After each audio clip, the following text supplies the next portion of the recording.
When I was in the eighth grade, I started to develop my sense of self. My mom came to me with 6 words that I never wanted to hear. Your dad and I are getting divorced. With this, I had to start gaining a lot of responsibility. I had to start cooking and cleaning and taking care of my little sister who is 3 years younger than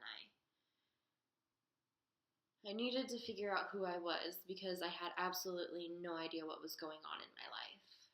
I tried to go and find friends, and I thought they were going to help me. And they did, but in a different way than I thought. Many of them tried to commit suicide on me, at least 5 of my friends actually. And I helped all of them get through it and not commit suicide, so they're all still here with us today. And that is how I figured out who I was going to be. I found out that I love helping people.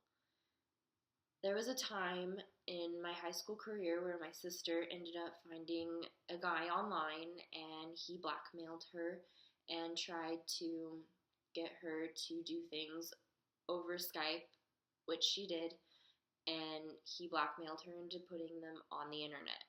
But we ended up stopping him and putting him in jail. And now I am so thankful that I had this experience because I know how to help other people going through situations like this. Because my sister felt like she was hopeless. She lost her power, and he took that from her, but I helped her try and gain that power back. She didn't need to commit suicide to get her power. So after this, I had to find something to help myself because I was helping many people, and I was always doing things for others, but nothing for me. So I found swimming. I did this all through high school, not just junior year after my sister. I started when I was a freshman, and it became the best thing ever for me. I became one with the water. I knew that's where I wanted to be. In high school, I was also doing part-time college, so I had to develop a better time management plan. I had 3 jobs. I was going part-time college, part-time high school, and all the homework that went along with it.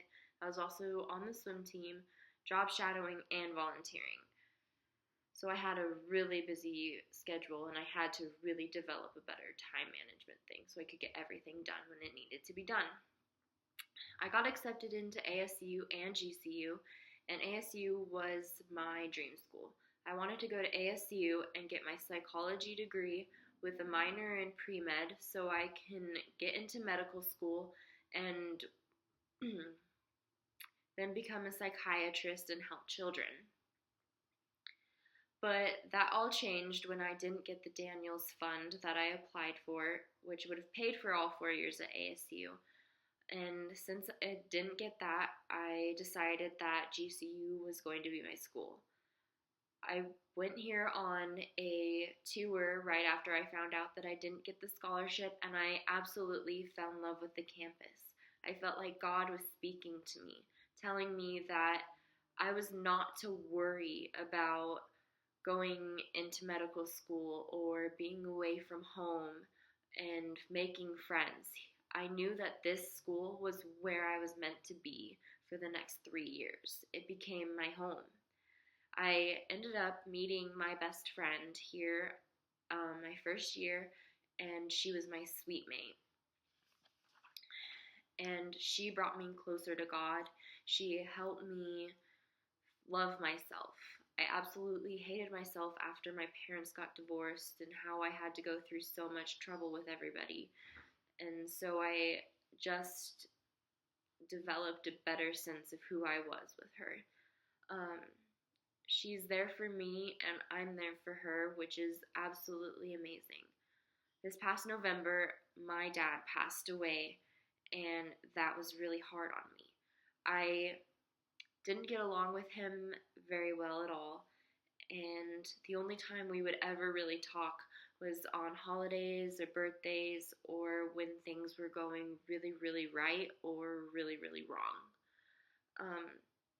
I didn't communicate well with him at all. I didn't want to tell him how mad I was at him or how hurt or how angry I was for him leaving me and my sister. And I didn't tell him how I felt until only a few hours before he passed away. and I completely regret that. Communication is a huge thing to have with people that you care about and people that are in your lives, because one day they could be here and the next they can be gone. I spoke at his funeral, which was a huge thing for me. I told our story. I told the good parts of our story of when I was a child and how he would take me fishing for my birthday and how I remembered that and how I loved that and how I wish that me and him could have that relationship again. And if I could do things over, my communication with him would have been much better than it was. So now I am getting ready for my future. I want to help children who have been through really difficult situations and feel like that they have no hope, that there's no way to get through this. But here's the thing, they can, and that's where I come in. I want to help them get to the point where they know who they are, like I knew who I was now. I will share my story and all my hardships and how God helped me through all of the hard situations into who I am now. I felt so alone. I thought that nobody was going to be there for me, and it was really hard. I thought God was gone. I thought nobody would ever be there for me ever again. But like in that poem where God asked, when I ask God where he is, when I see only one pair of steps in the sand, and he tells me, oh, that's his footsteps. They're not mine. He was there with me the whole time. He was just carrying me to where I am today. And I want to help children and adolescents realize that God is carrying them to where they need to go, that the hard times are only there right now, and things will get better. One quote really speaks to me, and it keeps me going every day, and that is, be the person you needed as a child. I needed someone there for me, and that's who I'm going to be for these children.